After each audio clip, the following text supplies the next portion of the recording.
Now the back off on We'll call the meeting to order. Good afternoon, Board. Jeff Barnes, District Council. It appears that the chair and the co-chair are both absent today, and so I think it would be appropriate for members who are here to elect a chair and co-chair just to serve in this meeting. I would like to move that we nominate Supervisor Long as chair. For her last APCD Yes. meeting. That's right.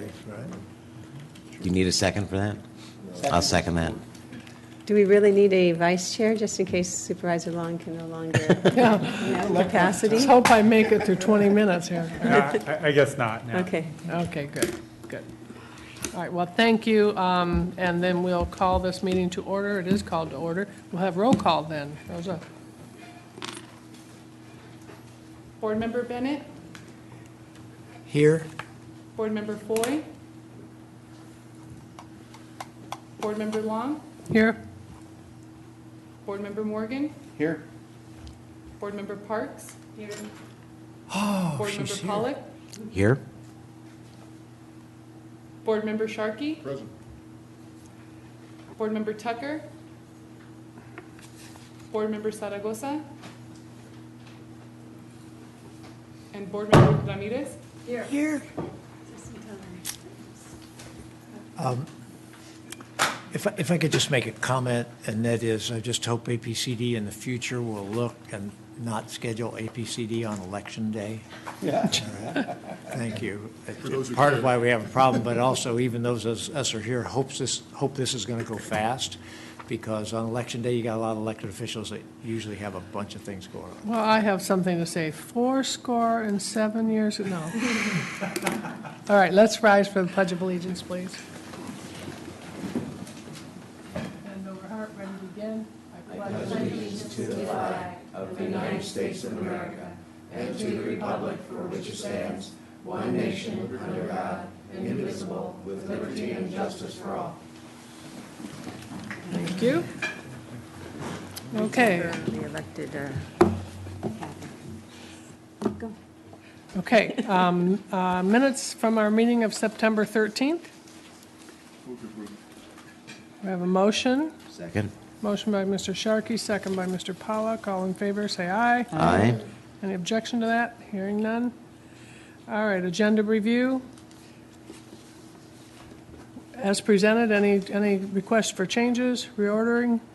Hearing none, we'll move ahead. Public comment, any public comment cards? Not seeing any. We'll move ahead. Board comments? Yes. Just one. Our meeting of the Tri-Counties we put off twice because we couldn't quite get a quorum there from the other counties. But we will have one tomorrow. Okay. Ms. Ramirez? Because this is the last time we'll sit with your presence, Supervisor Long, Board Member Long, I just want to acknowledge your long service to our community, our county, and always doing things for the health of the people. So good luck in your new phase of your life, and thank you for all of your great work. As people who have run for office, have served in public office or public service, know that it is a considerable sacrifice to do this, and that goes for anybody running for office, serving, and I acknowledge it. I hope the public does too. Congratulations. Thank you. Appreciate it. Thank you. Okay, consent item 9. Second. We've got a motion from Mr. Sharkey, a second from Ms. Parks on consent item 9. All in favor? Aye. Any objection to that? Hearing none. Move on to item 10, regular agenda. Good afternoon, Mr. Villegas.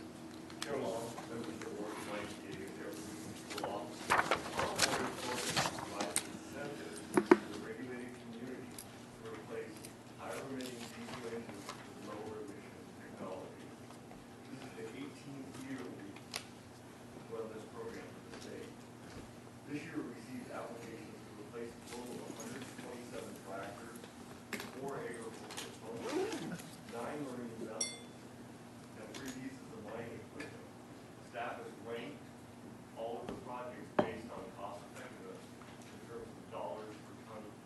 pollutants reduced, and we're recommending that your board fund just over $3.9 million to the most cost-effective projects. This would include 70 newer low-emission tractors, lower-emission engines for 2 commercial fishing vessels, and low-emission repowers for 4 agricultural pumps, including 1 electrification. The total projected emission reductions are nearly 41 tons of ozone precursors, tons per year.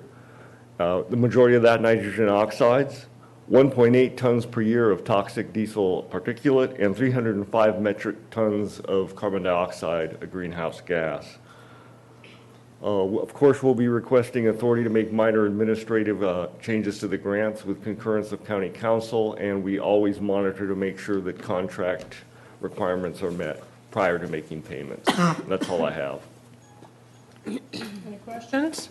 No questions, just want to point out farm tractors is far and away the number one thing being funded with all of this money in our ag-friendly county. Thank you. And I had a question along those lines. Typically, what kind of tractors are we replacing these with? They're they diesel. They're also like a green diesel or lower emission diesel. Diesel engines over the past few years have become remarkably cleaner than they were in the past. We used to have basically, if you look at stationary engines, we used to have like kind of the uncontrolled tier 0, and then EPA ramped them down to tier 1, tier 2, and now we're seeing basically these tier 4 engines. These are electronically controlled diesel engines, and their emissions are remarkably low compared to the old engines. Okay, Volkswagen doesn't make farm equipment, right? Not that I'm aware of, no. Okay, good. I have a question. Yes. You know, I can't remember from the last past, but I don't recall doing any trash trucks. Yes, we have in the past. We've worked with GI Rubbish, who is a subsidiary of Waste Management serving the East County, with LNG trucks. And we've worked with Harrison on the West County with both compressed natural gas and liquefied natural gas. One of the things we've seen over time, though, as diesel engines became much cleaner, the cost effectiveness of LNG and CNG drops off in essence. So it becomes very hard to compete with a tractor that's being utilized quite a bit or an agricultural pump that's being utilized a lot.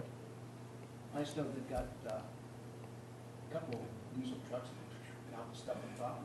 And I asked them, you ought to put your name in next year. That was from Harrison. To apply for some of these, because we can get rid of some of that. Mr. Maris? Only this, that I think it's great, and I would like more information. Again, I always ask that there be some great press release to the newspaper and media outlets to let people know what we're doing here. Absolutely, I think it's we'll terrific. run another press release. Thank you. Well, that's a great program. Okay. Did we have action on that? Move to approve. We have a motion and a second. All in favor, say aye. Aye. Aye. Any objection? Hearing none. So ordered. It's an excellent program. Item 11. Yeah, this is the item I gave your board a study session on September 13th. It's the Air Toxics Hotspots program. And what's before you today is a revision to our prioritization procedures. Under the Hotspots program, facilities prepare inventories of their emissions of air toxics. Based on these inventories, the district is required to prioritize these facilities as high, intermediate, or low. High priority facilities are required to prepare a detailed health risk assessment. The history of the program is we've required 67 health risk assessments since we've been implementing this program. And as a result of those, 15 facilities came through with a health risk assessment that showed they posed a potential significant risk. In all those cases, the public was notified, and in all of those 15 cases, emissions have now been reduced to below significance thresholds. Last year, in response to legislation basically directing the state to look at the impacts, making sure that air toxics are looked at from childhood exposure, basically the Cal EPA Office of Environmental Health Hazard Assessment, known as OEHA, using the latest science, looked at this, and what they found is that early exposure to carcinogens results in a higher lifetime risk of developing cancer. And that's what the latest science is showing. They did not see significant changes on the non-cancer effects. So what we're seeing going forward is, running through the program, we're expecting to see higher scores on cancer risk. Now, our role, once again, is to prioritize these facilities. And what we're doing is we're going to update our prioritization procedures to mesh with the new OHIHA guidelines. The risk prioritization is a first step and a very conservative look at a risk characterization for a facility. And it's designed to be applied consistently to every facility and to ensure that, one, facilities that have the potential to pose a significant risk are designated high priority, and then to make sure that the ones not designated as high, basically, we're just going to keep an eye on the intermediates, review them through the cycle, and with the lows, we basically can focus our resource on the high priority facilities. And once again, I'd like to point out, when you do the health risk assessment, which is it's a much more refined assessment of the risk, what you find is, in most cases, the risk drops from the prioritization screening level. So that's why we had 67 health risk assessments, but 15 facilities with a significant risk. What we're proposing to do is to update our prioritization procedures. And really what the prioritization procedures do is you look at the amount of the emissions from the facility, the potency or toxicity of those emissions, and then the distance to the nearest home, workplace, school, etc. And you're going to receive a score for carcinogenic, acute non-carcinogenic, and chronic non-carcinogenic risk. And then we prioritize those facilities based on the highest of those three scores. The nice thing, as I said before, it allows us to focus on the high priority facilities. It also prevents low priority facilities from the work and cost involved in preparing detailed health risk assessments. To summarize, the major change I think we're going to see is an increase in cancer risk, calculated cancer risk, the numbers in essence. And I just want you to know that based on the fact that we actually developed these procedures based on input from CAPCOA, the California Air Pollution Controls Association, there was a committee put together, including our district, of the air districts. We worked with ARB staff, OHIHA staff. Public got to see the CAPCOA recommendations. There were some changes made in response to comments. So based on the fact that this is going to allow us to focus on high priority facilities and prevent industry from performing unneeded health risk assessments, we're recommending your board adopt these. Other questions? Just comment. I ran into this as a kid. In Texas, in northern Texas, they have a fallout zone for the testing of nuclear bombs. Okay? And I remember as a kid on the ranch I was born on, these guys are out there, Geiger counters. As they go, zzz, zzz. When you ask what they're looking for, they say, oh, they're looking for uranium. Well, it's called measuring the fallout zone. And so they've done this. This is not unusual. It's good. I think it's a good idea that we pass this and go through this. Mr. Ramirez?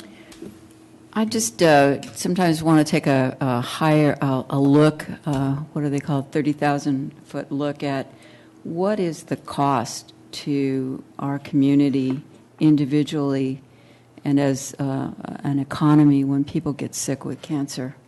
I mean, it's not just the pain and the suffering and the sorrow, but just a tremendous loss of productivity. And I think it behooves all of us to think about what the consequences are of some of these products that are used, including fossil fuels. I mentioned before I went to China in August, and they're doing some fabulous things, but the air that everybody's breathing is going to have tremendous, terrible effects on their children. I read a story in the New York Times today about India, how it's a complete disaster with all the particulate matter. So I think really it's important to think about this in a a larger scale of what it's doing to us. We all know somebody who's been affected by cancer, and it is just the worst thing. So I'd like to just make those comments for the record. Thank you. Your comment just for a second. We look at things like China's down, and you're right, I've been there many times, especially Beijing. Down below, it's not. It's windy, and it kind of blows down. But up top, it's terrible up in northern China. But we've got a place of our own right here that has the same kind of smog. It's one of the worst smog cities in the world, and that's called Mexico City. If you haven't been to Mexico City, you'll see what I'm talking about, and I've been there. So we can't just complain about somewhere else. We've got it local. Board Member Parks? The constituents of the toxics, would it include things like pesticides that have been found to cause cancer? It would not be pesticides in this. That is under the Department of Pesticide Regulation. This would be basically the types of facilities we permit. All right. Everything from gasoline dispensing to chrome plating. And to echo what Board Member Ramirez said, you're exactly right. They've done studies. I've never seen one on the toxic side on cost, but I've seen just on general air quality. And for every dollar invested in the program, you're getting about $3 in savings on healthcare costs. So it is remarkable. And the other thing is, through this program, districts, cities have become aware that you don't put chrome platers near schools, homes, et cetera. And you know, these things come to light, and the better planning and land use decisions get made. Any other questions or comments? One last thing, there is, speaking of pesticide, there is a hearing next week by the Department of the State Department dealing with this next week on the 15th at the Performing Arts Center. That would be for the members of the public who'd be interested in going. I think the study that revising of the hotspots prioritization procedure is a good direction to then really be able to focus our staff time and energy on the high-end identified areas. Speaks to many of what you've said earlier. So, okay, board members, anything else on the report? That's it. That's all I have. This is asking for approval of proposed revisions. Second. There's a motion and a second. All in favor? Aye. Any objection? Hearing none, so ordered. All right, thank you, Mr. Vegas. And then we have item 12. Yes, a large percentage of our staff is nearing retirement age, much like many agencies throughout California. And we're expecting a fairly high turnover rate in the next few years. And we're working on succession planning. And this is really apparent in our compliance division, where we have 12 full-time employees. Recently, we had 2 folks retire. They've been replaced, and the new hires are doing well. But next year, we're expecting 2 more retirements. Both of them inspectors, one an inspector and one a supervising inspector that handle our East County sectors. The inspector has 25 years experience, the supervising inspector 30. So it's going to be quite a blow to us here. And one of the things we'd like to do is we currently have an unfunded position in our compliance division. This was vacated in 2009 due to a promotion, and we kept it there unfunded, thinking that we were going to pick up additional greenhouse gas work. That hasn't really occurred to a large extent yet. But at this time, what we'd like to do is fund that position and allow our veteran inspector to overlap with the new hire, basically to ease the transition period and shorten that learning curve.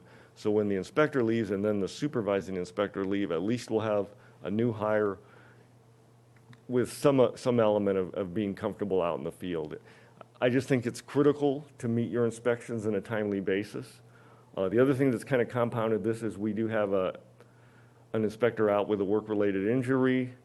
And just to point out how things go when you don't do the inspection, it was the oil field inspector, and we looked and we said, well, we're going to have to miss a few inspections, and we picked some leases that had 5 years of clean inspections, and we skipped them for 1 year until we got ramped up the next quarter. Of course, it turned out to be Murata Petroleum, and subject to a Board of Supervisors appeal. It just, it's just best to get the inspections done. And that's what we're proposing to do this at this time. Total impact of the district, $104,000. This was not included in our adopted budget for this fiscal year. However, we do have $300,000 set aside in contingency. And the other thing I'd like you to know that I'm working with Human Resources. We're rewriting the public information position, and that's going to be going out to recruitment, but it's going to be a completely revamped position. And basically, because of that, we're having significant salary savings from that position. So we'll be fine this year on this. Okay, questions? I make a comment, no questions, I comment. Okay. You know, we have a university over here with seniors that are going to graduate someday. Have you ever thought about having an internship program where they can be invited to come over and, not make a lot of money, but come over and learn? And so that's easier transition maybe between that and if we needed interns, or we needed, class ones and so on. I think that would be very beneficial to us. As you're aware, Channel Islands does offer an environmental science program. Exactly. As does UC Santa Barbara, and that might be good. This is, when you look at our recent hire and inspector, it was bachelor's in geology, master's in environmental science. So yes, that would be beneficial. I'll tell you who to hook up with out there. Yes, that would be very beneficial. Other questions? I think we're all facing succession planning issues in our respective jurisdictions, so. It's the baby boom. Yeah, it is, it is. So, Move to no approve. questions? There's a motion to approve? And a second? Any objection to that? Hearing none, so ordered. Thank you, Mr. Vegas. And then we have item 13. Yes, this one's very straightforward. Your board adopted an administrative manual for the district in 2001, and this manual is based on the county's administrative manual, especially in areas of personnel, finance, procurement, and risk management. In October of last year, the county revised their email policy basically to stipulate that you should not be retaining emails in electronic form for any longer than 18 months. We're proposing to adopt that by reference with some changes to make it applicable to the district, and that's all I have. Emails are in the news. There's a motion. Sick of that. I am too. Is there a second? Any second on that? Second it. There's a second, Mr. Pollack. All in favor? Aye. Aye. Aye. Any objection? Hearing none. And that completes the agenda Congratulations. of APCD. Well done. And I want to thank everyone. And to Mr. Vegas and your team, thank you. We have the best district in the state.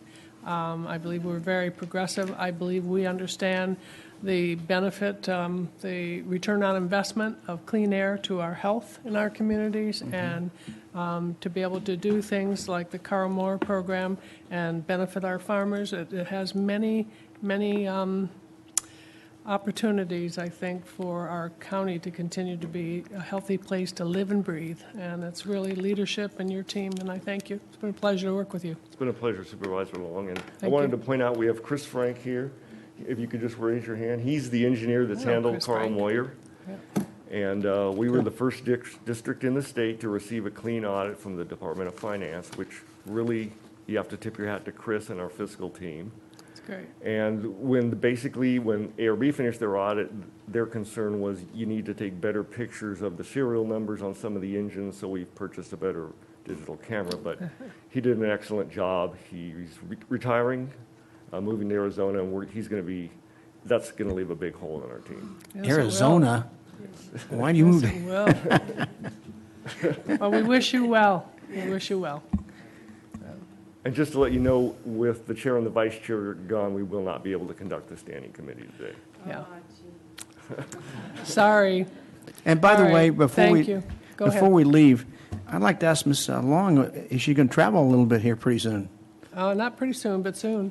Uh, But yes, I am. Thank you. Only to clean air places. Good luck finding it. Thank you. We're adjourned.